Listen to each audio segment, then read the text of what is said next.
Shabbat shalom, everyone. It's lovely to see you all here and engaged. I was going to start my talk saying this is my favorite parasha, but they all are. But going through my archive, I've never done a commentary on this one before. So it's been a really interesting time of reading and thinking about the content of the parasha. It's Shabbat Miketz at the end. The Torah reading came from Genesis 43, Bereshit 43, verses 1 to 9. If you read the whole parasha, as you should have, it covers chapter 41 to 44, and it finishes with a cliffhanger in verse 17. Just out of interest, who did read the whole parasha this week? Hands up. Okay, read it. There is a lot in there. And actually, this is one of those parasha that you read and you just kind of want to read it because there is so many events, what is happening. It just covers a lot of ground. And yes, it does end with cliffhanger. The Haftarah came from Zechariah 4, verses 1 to 7, and the Messianic writings came from the letter to the Jewish community in Rome, and it was chapter 12, verses 1 to 8. And as we do with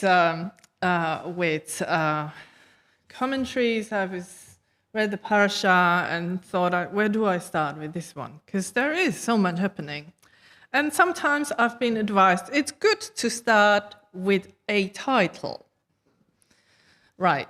Well, the one which I came up with sounded like a horror movie.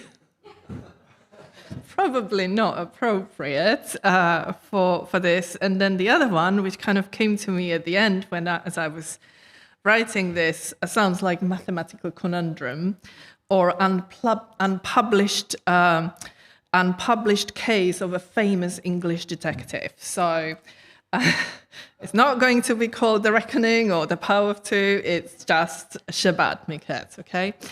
And there is a lot, as I already mentioned, because this parasha covers the key events in Yosef's life in Egypt.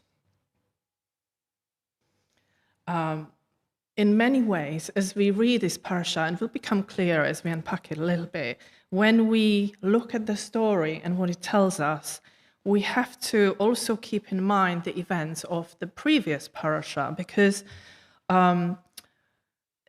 sometimes the stories which we read in the Torah don't run in purely chronological order. And I think this is one of the cases where we have two stories running in parallel next to each other, which makes it really interesting. But as we start our parasha, we find Yosef in prison. He had been put there due to accusations of the Potiphar's wife, and we also know he was promised that someone will have a word for him, someone for whom Yosef did a favor while he was in prison, and he was all forgotten. When we start reading this parasha, we truly find Yosef at the lowest point of his life. And when you think about the events of the previous parasha, when he was sold to slavery, that was bad enough. Then he managed to build himself a position of trust in the household when he was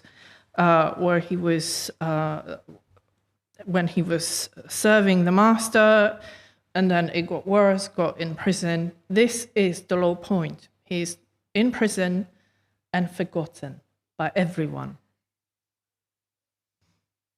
Abandoned by his family, his brothers sold him, forgotten by anyone who could help him. How did he feel during this time? Indeed, how long was he in prison?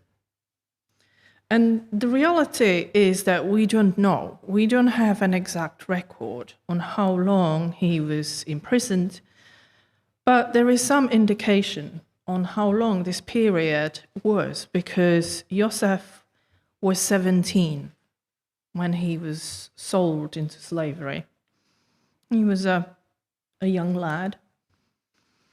And then we read that he was 30 when he was put in position of the overseer of Egypt by Pharaoh. So 13 years. Slavery, imprisonment, abandonment. We know, as we read it in the parasha as we started, the parasha starts telling us that it was 2 years between Yosef interpreting the dreams of the cupbearer and the baker, and the Pharaoh having his dreams, 2 dreams. 2 years. And those years might have been the darkest points, because even those who were in position to help him forgotten him.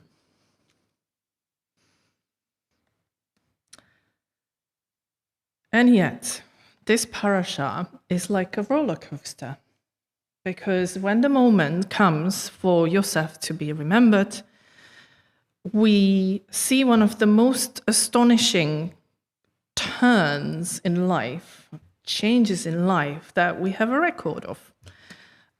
Literally one day, going from a prisoner, the lowest of the low, to a second in command to Pharaoh. I mean, if anyone has such a skyrocket career, let me know, because this is really a life-turning event which is coming. And all of this is based on interpretation of dreams, which is interesting. Kind of requirement for such a career progression. But also we know that Joseph given sound advice to Pharaoh on how to deal with the events in those dreams. So let's consider the dreams, because dreams and Joseph, they kind of come hand in hand, right? We know this is not the first time that he had dreams, and actually the dreams which we have recorded for us happened earlier in Bereshit 37. We read about them. I think it was actually me standing here having the Torah commentary on those. The 12 sheaves, when the 11 all bow down to the sheaf of Yosef. And then a second dream, it looks like they were not dreamt in the single night. Second dream with the sun and moon and 11 stars. Yosef did have dreams. At that point, he was not able to interpret them properly, and being a young lad, really what he did was just go around and spill it to everyone. But the interesting thing is that there are similarities between the dreams of Yosef and the Pharaoh dreams. They all point to future, to events unknown. Something is hinted to the person what is going to happen. All of those dreams are symbolic. We have sheaves, sun, moon, and stars, cows, grains. But they're also very specific, because they use numbers. 11 sheaves, so we kind of know what it means. Sun, moon, and 11 stars. 7 cows and 7 grains. And all of those dreams have impact on other people. In the first case, we understand that somehow those dreams represent Joseph's family. And Pharaoh kind of understands that those weird cows and grains, that somehow it has something to do with his land, the land of Egypt. At the same time, as we look at those dreams, we also see differences.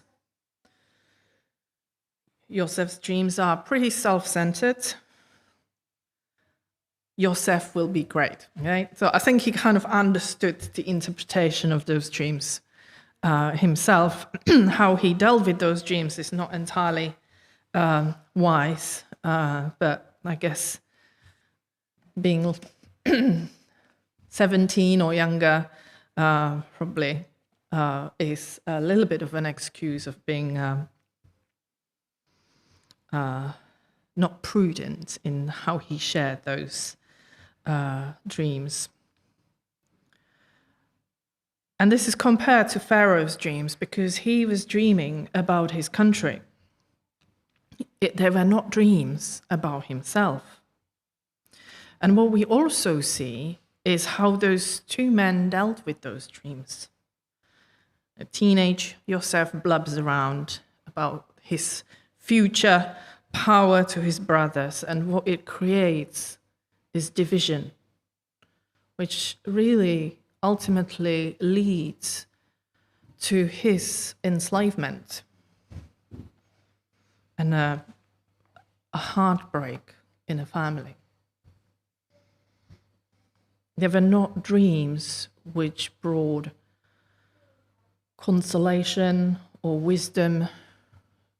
They were dreams. The way how they were used, they created an immense damage to that family.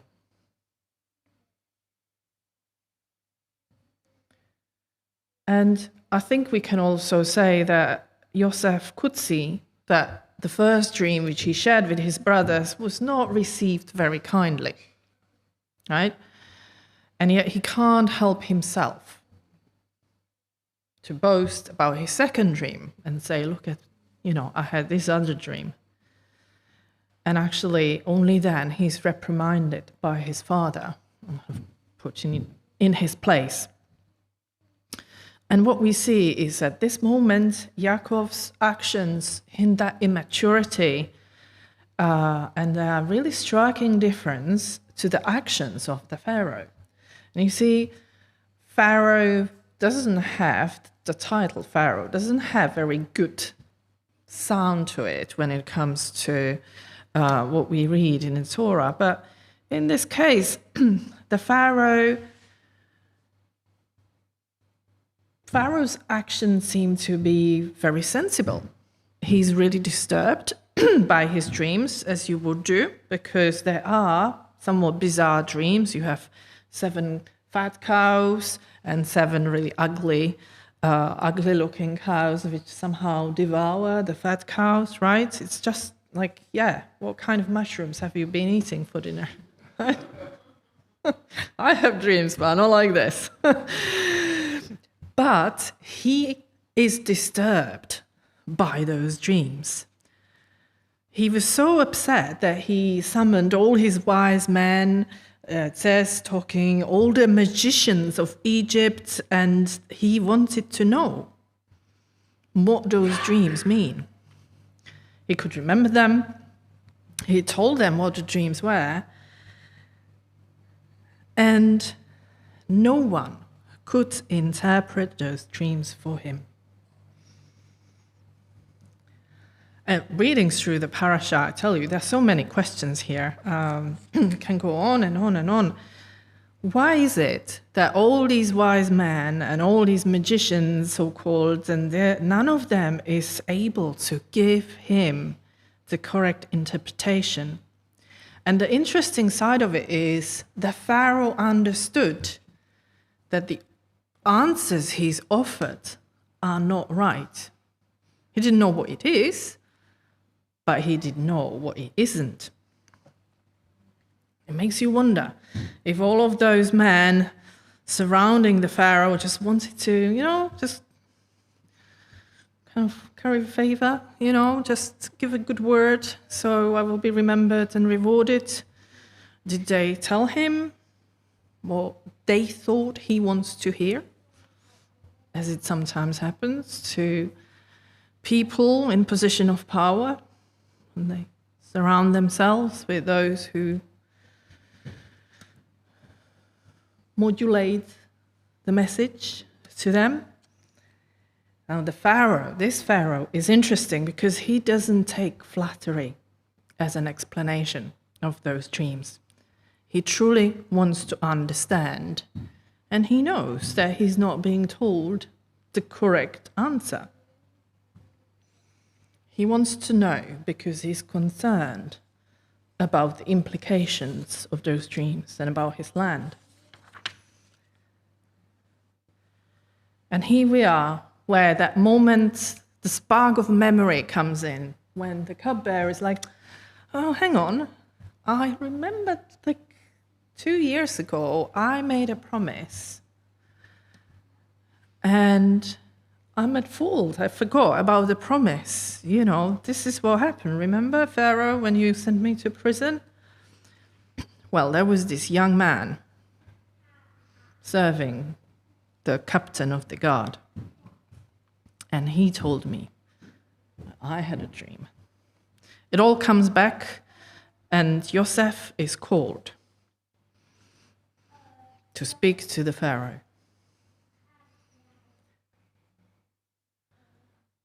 He goes from the lowest person in the realm to truly the highest position he could obtain, second to Pharaoh. And in a process, he becomes Egyptian.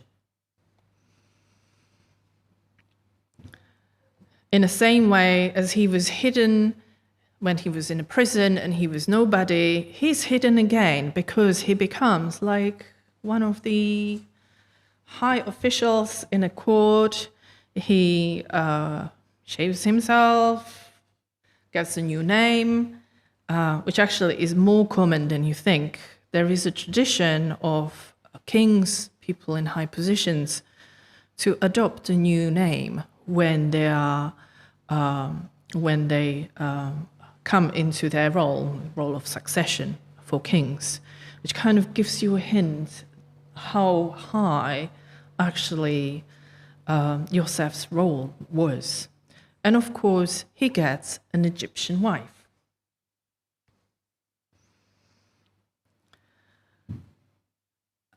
There are lots of interpretations about the name which Joseph gets. The one which I found in my commentaries suggests that Zaphenat Paneach, translated as God speaks and he lives, which is quite suitable actually when we think about the role of Joseph.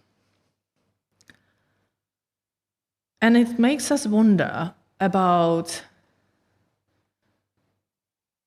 where Joseph was with his own inner life and what changed with him. Was it just the appearance, or was there more to it? But actually, as we read, we realize that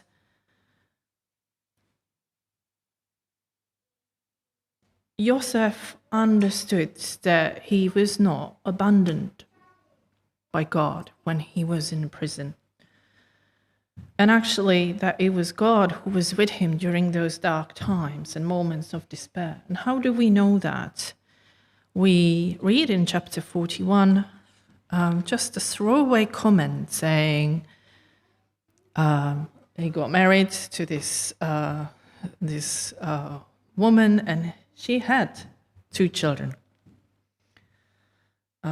Joseph's wife, Asenat, gave birth.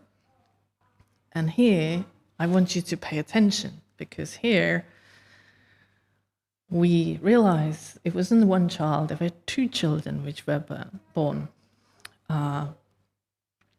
One was called Menashe, which, as I found, name derives from Hebrew for forget, but also the translation, which I quite like, was kind of relate to relief from condition of debt. And then there is Ephraim, twice fruitful. And so here we are. He doesn't give Egyptian names to his children, he gives them Hebrew names.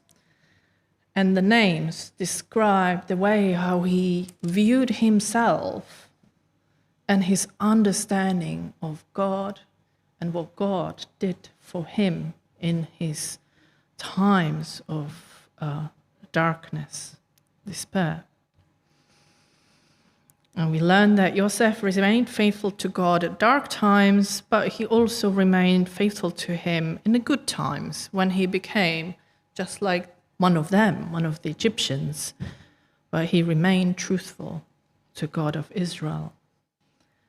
He knows that his true identity in heart is with the God of Israel. And here I will allow myself a little side note, because I got really excited about this. Because as you read through that parasha, the number 2 starts to pop up here and there. And in many ways, it kind of links to the previous parasha. We have 2 sets of dreams. In the previous parasha, we had 2 men who were put in prison, who each had a dream. We have 2 sets of dreams of the Pharaoh. In each dream, there are 2 sets of cows, 2 sets of grain.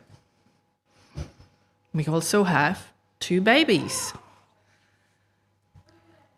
You know, I'm not really big into numbers apart from their basic meaning, but actually the number 2 is important because, as the Bible teaches us, no single witness alone is competent to testify, to attest truth which is in front of you. And you need at least 2 witnesses for matter to be established. So one dream is just a dream. Can mean anything, right? 2 dreams with the same meaning tell you this is going to happen. You need to pay attention because it's been established. It tells us that those dreams were going to happen.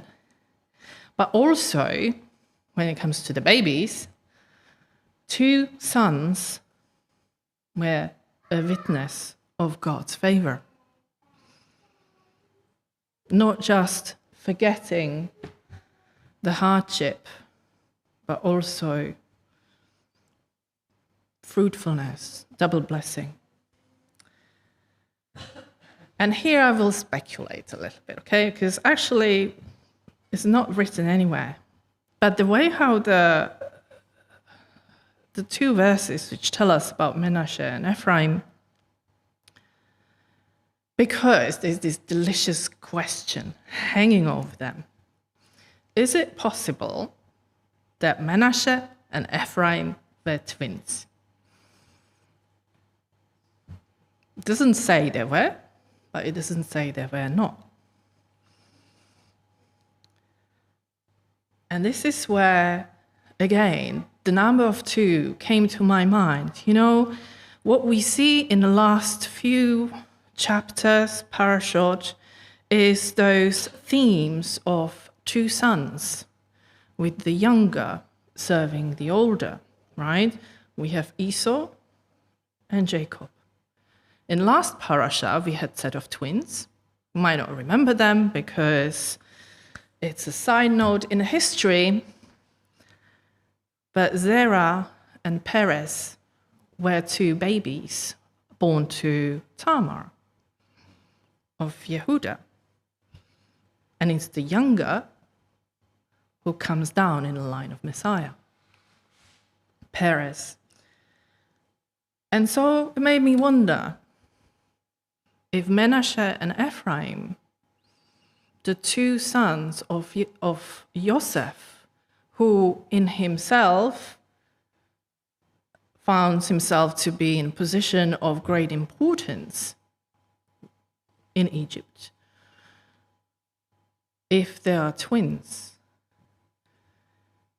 And as we will see in future readings, when it comes for Jacob, Israel, to give his blessings to his sons and to Manasseh and Ephraim, he knows when he sees those two men, possibly by then, he knows it is the younger who will be more important than the older.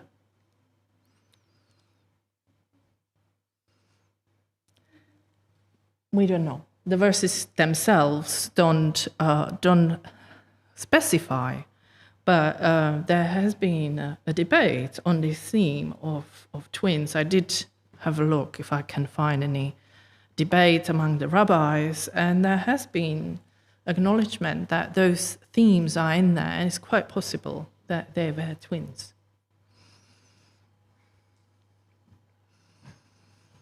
Two sets of twins from two brothers, Yehuda and Yosef. We'll come back to that.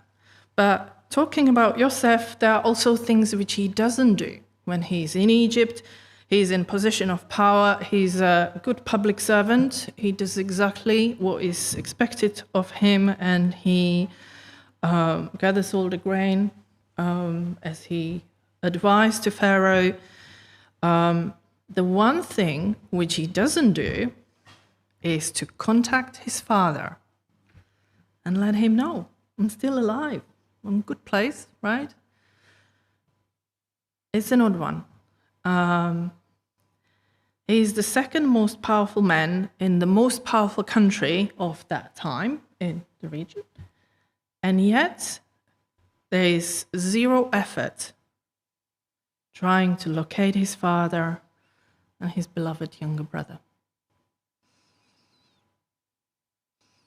It's only when he sees his brothers coming to buy grain, you need to remember this is 7 days of plenty, and only then the 7 years of plenty, and then the 7 lean years came in.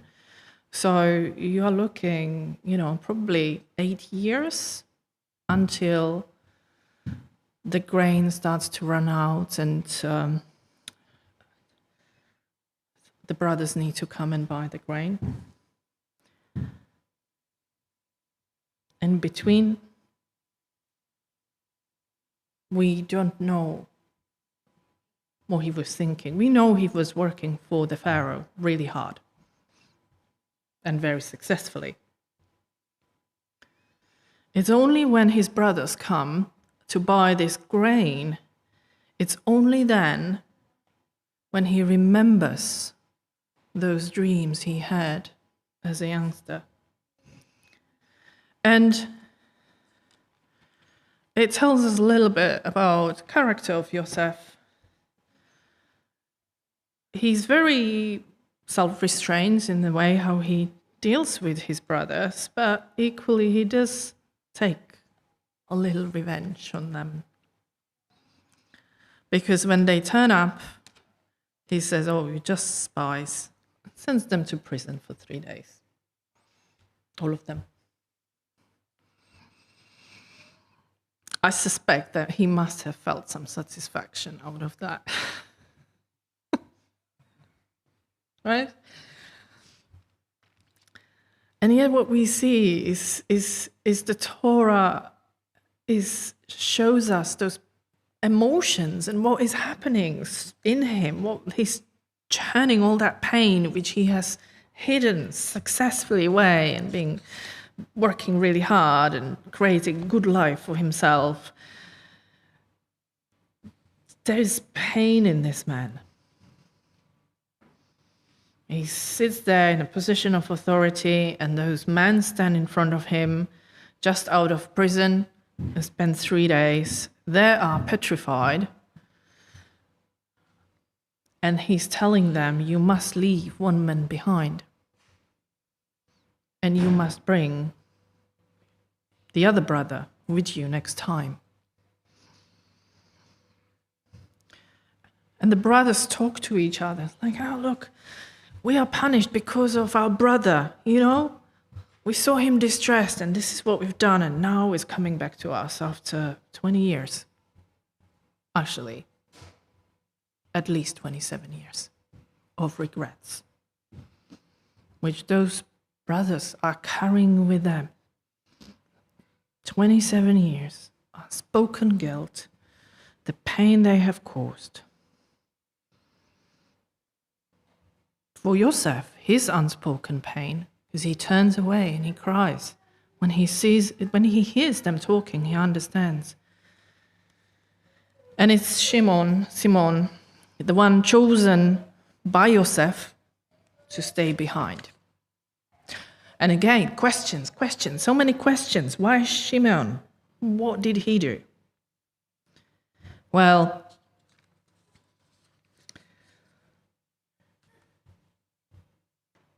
remember, when you go back, it was, who were the men there at the well who sold Yosef? There was Reuben, Shimon, Levi, Yehuda. They were there. And we know that Shimon doesn't have great reputation because of what he and Levi did in Shechem, when they, in cold blood, went, tricked the men of Shechem and then slaughtered them. He was one of the two instigators of the massacre in Shechem. And this is the same man.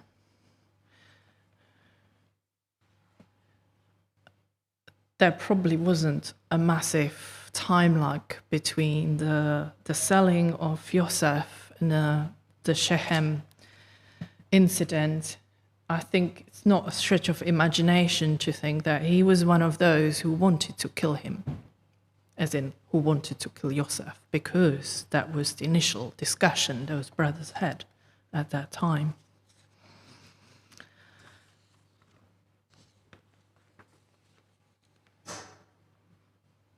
See, we must acknowledge that Yosef is given opportunity to take revenge for the ill treatment which he received, and clearly he did not forget.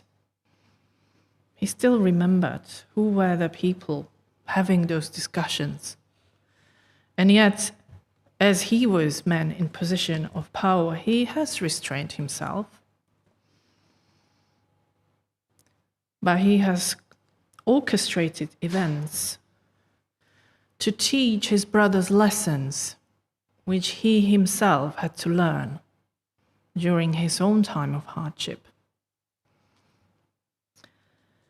And it takes us to chapter 33, which is what we read today, and the situation has a twist, because what we see is there is another brother in there who is taking up a role of responsibility and leadership in the family to provide food, because the grain is running out and there's a danger the family will starve. And as we read today, it is Yehuda who is telling Israel, his father, what to do. It's him saying, this is what we need to do. You will send Benjamin with me, and I vouch for him with my life. The parallels in the history, this is, Yehuda is a man who's been through a lot, and this is where it comes through to the events of the previous parasha. We know about kind of his marriage and his children who die, and then there is Tamar and other two boys, twins, we talked about them. This man has been dealing with a lot of personal issues. And in this point, he's saying we have to go, otherwise we will all die. He's stepping up as the leader in the family. He is nowhere near the line of succession, you know. What number is number 4? Okay, Reuben, Shimon, Levi, Judah. The first 3 has ruled out themselves out of the line of promise through their actions. And so here we are. We have 2 sons by 2 wives. One of them is firstborn, because Joseph was firstborn, and his 2 children. And here we have Yehuda, nowhere close to the top line, father of twins, taking the position of the firstborn, making those decisions. This is what we need to do. And I will look after your beloved Benjamin. I'll vouch for him with my life. And things don't go very well for Yehuda, because we get to Egypt and situations are orchestrated in such a way that Yehuda is challenged to step up and stand on a promise he made, to sacrifice himself by offering himself as a slave to this Egyptian master, who for some reason really is getting it out of them, right? And this is where we leave Yehuda in this moment of him saying, please let him go home. I'll stay here. And I think it's actually a crucial moment for us, because this is the moment when Yehuda becomes the bearer of the promise and appears in a line of succession to the Messiah. It's not being in position of power. And Joseph was. He went through hard times, you know, and the Torah tells us, and Joseph knew it himself, it was God's work. What he went through, God put him in that place to use the skill which Joseph had. It wasn't the interpretation of dreams that Joseph was good at. He was gifted administrator. That's what the Torah tells us. He was drafted in Potiphar's house, put over kind of administration, the household. He was put in the same position when he was in prison. He was trusted, and then the Pharaoh put him in that same role. This man had a real gift. He was a good manager, administrator, and he was needed to save many lives. But he wasn't the man who have offered himself for his brother. Actually, that was Yehuda. And it really links us. Sorry, too many Bibles. I did put here. It does links us to the passage from Romans, which we talked about, heard about, when it talks about us offering ourselves as a sacrifice. That's what Yehuda did. He just as well might knew his life is at the end, and he will be the slave or whatever will happen to him. It tells us to be that part of a body. And again, as we read today, it says, every single one of you have your role, your place, and God has given to you what you need to do. Joseph finally, through the hardship, picked up and understood what was his role in saving his family and the people of Egypt and many others. Yehuda had his own hardships in his life, and what he learned is the value of human life, and the word which he has given led him to position himself for his brother. The scripture says, you don't just go and give life for your brother. That takes a really deep understanding of how valuable human life is. There is a lot of learning in this parasha, and again, read it for yourselves. The questions which we ask, but actually the true hero of this parasha is not Yosef. As much as he takes the glory for the position he gains, it's a story of Yehuda coming into his own and becoming that prototype Messiah, sacrificing himself for his brothers. Amen.